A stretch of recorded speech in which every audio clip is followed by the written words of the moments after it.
have you here with me, my friends. It is January 2026. What a window of time we've just had. I think I'd be lying if I said I didn't overeat in the festive period, but then the biggest proportion of the population did. So we're going to be doing Clean January. If you've never heard of it before, it's quite a simple objective.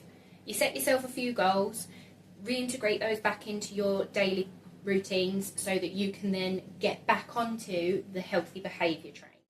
For us, Clean January looks like deleting our takeout apps, being more active, whether it be in the gym or out for walks, and hitting a 10,000 step goal a day. In particular, when it comes to the gym, we're aiming for 3 days in the week, which is a big step up from what we have been like over the last month. But we also know it is achievable, and we have been able to do that in the past. So it's just a case of reintegrating the behaviours we've lost.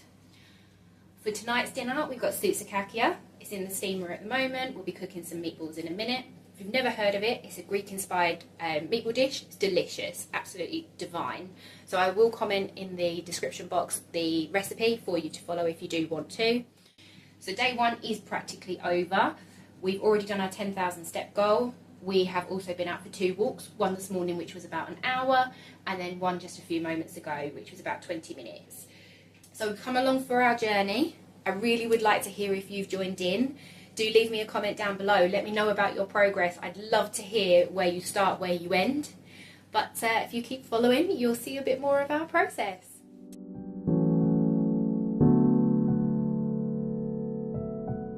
Today was the first working day back in the new year.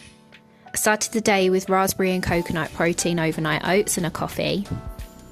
For lunch after a walk, I had a picnic style platter with crackers and fruit.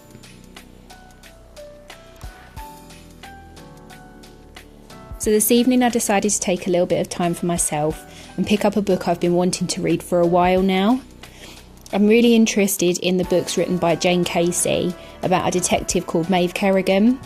They're not the kind of books that I would have usually picked up in the past, but by accident I ended up reading book 10 of the series, where me and my sister did a little book club together.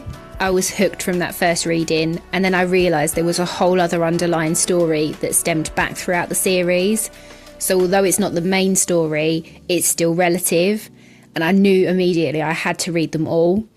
So fortunately, my sister has bought me books 1 through 5 for my birthdays and Christmases, and I'm so excited to get into them.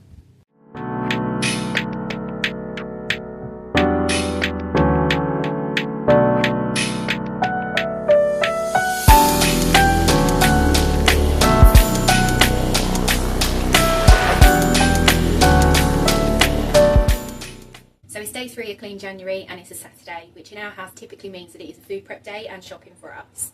I am going to caveat this by saying, before I show you what I've done for the week, your food prep doesn't have to be that complicated or lengthy. You just do what needs to be done for your particular household. I'm going to be travelling for 2 days this week for work, which means that I've had to be semi-mindful of what I prepare, because I'm not going to have access to things like a fridge or a microwave or your usual sort of cooking appliances.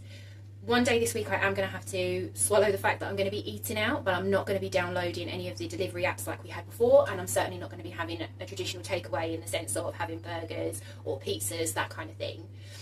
The day that I return from my trip from work, I will be able to have something home cooked, so it is just going to be the one night that will be affected, but I still have got the ability to take with me things for breakfast and for lunch, which I'll be able to either leave in the office at the alternative location and keep it in the fridge, or for breakfast, which you'll see in a bit, it's something that is not temperature reliant. This is the final product of our food prep this week. Plenty of vegetables and fruits for the multiple meals throughout the week, including lunches as well as dinners. I'll also show you a screenshot of what our food diary looks like for the week. Breakfast for me this week is a mixed fruit and nut baked oat bar. These aren't temperature reliant, but I wouldn't recommend leaving them out of the fridge for more than 2 days. They're really handy as well to pop in the freezer, and they'll last for up to 3 months. Breakfast for Jamie this week are his ultimate favourite, Bounty overnight inspired Weetabix. One final tip I'll leave with you is to batch prepare your sauces. This is really handy because it means you can prepare them in advance and pop them in the freezer, simply taking them out and defrosting them on the day you need them. I'd also highly recommend that you dice your garlic, onion, chilli and ginger in advance, pop those into ice cube trays and again freeze those. That also then gives you the ability to have fresh product on hand when you need it.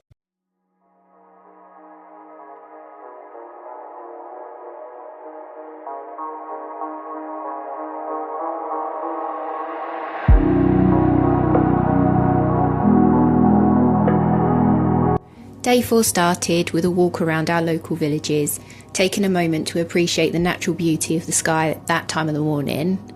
We stopped at our most favourite cafe en route and had a breakfast which fitted into our calorie allowance perfectly.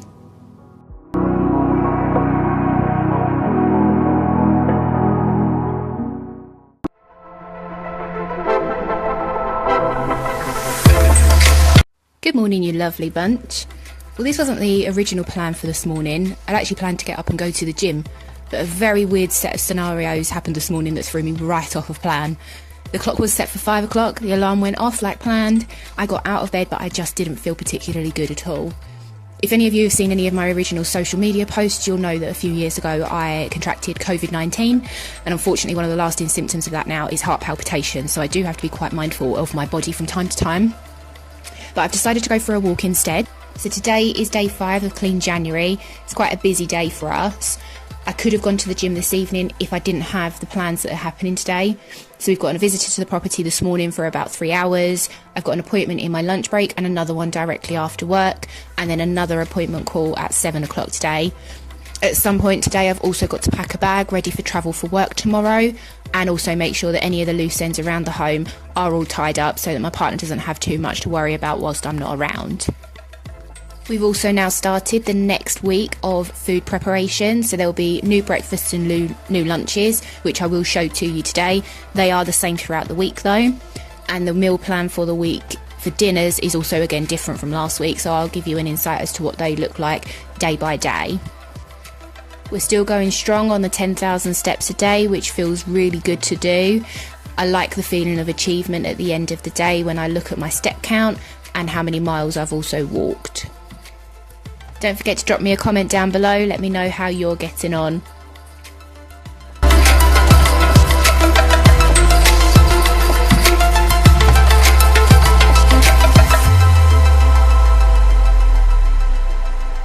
The next 2 days were travel days for work, and I was absolutely adamant I was not going to fail on my fitness goals.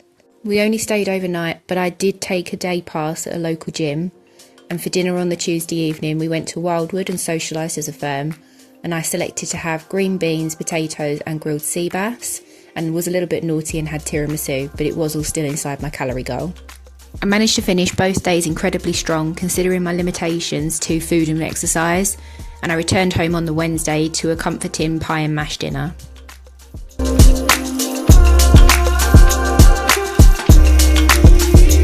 Today was my first day back in the office after travelling for work. Despite having organised my workload ahead of time, I still had a lot to do. I found getting my steps in quite difficult and ended up having to do a step workout indoors in the evening, but I did manage to stay on track and eat the food that I was planning to eat, keeping within my calorie allowance.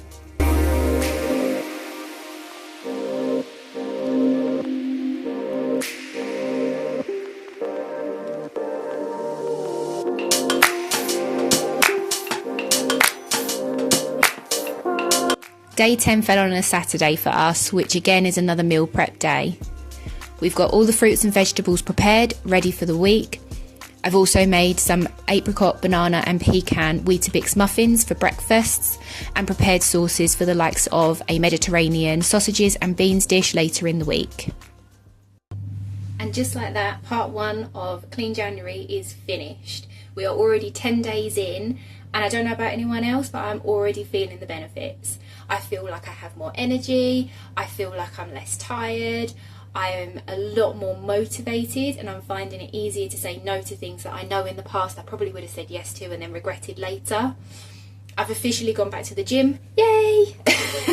And I've done an excessive amount of steps, most days beating the 10,000 by a substantial amount, but at least every day meeting 10,000. So don't give up yet.